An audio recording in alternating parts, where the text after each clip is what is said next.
صل على محمد وآل محمد اللهم صل على محمد وآل محمد. بسم اللہ الرحمن الرحیم.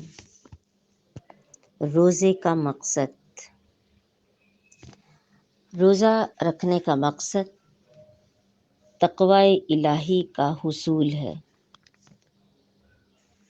ہم جب تقوی اختیار کرنا چاہیں تو اس کا بہترین ذریعہ روزہ رکھنا ہے.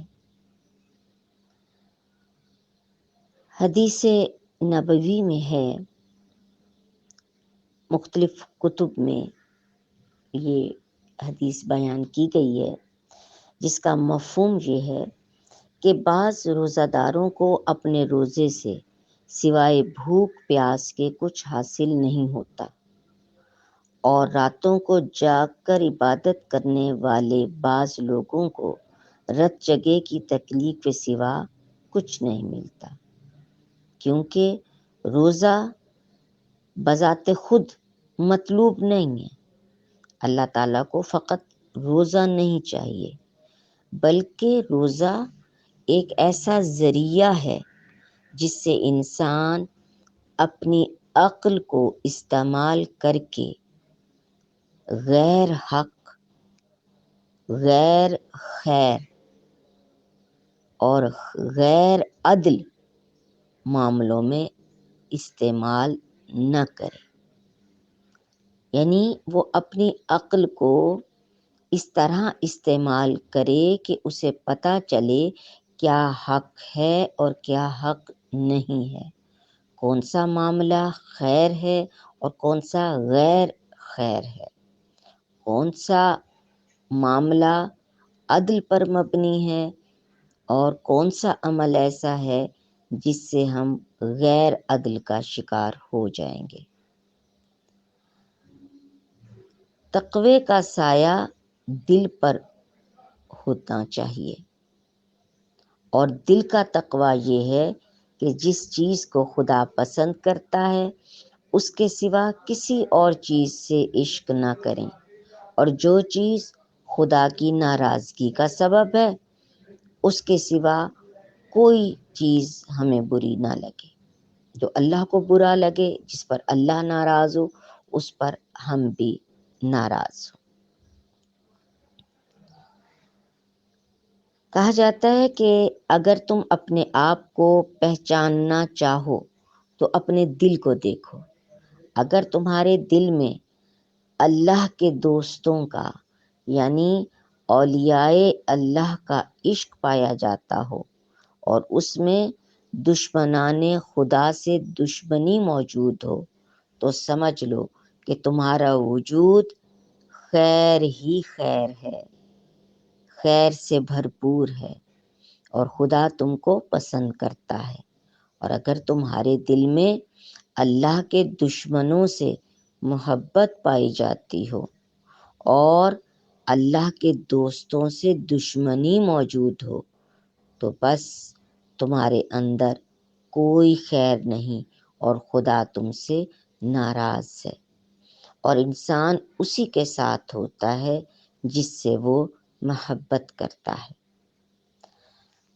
اب اس بات میں انسان یہ سوچ سکتا ہے کہ ہم تو اللہ کے دشمنوں کو اپنا نہیں سمجھتے، ان سے محبت نہیں کرتے ہیں.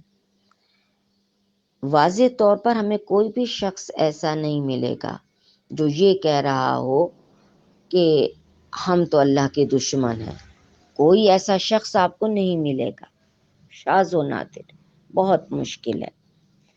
تو پھر یہ جو کہا جا رہا ہے کہ جو اللہ کے دوستوں سے محبت کرے اور اللہ کے دشمنوں سے دور رہے، ان سے دشمنی رکھے، تو پھر یہ کیا بات ہوئی؟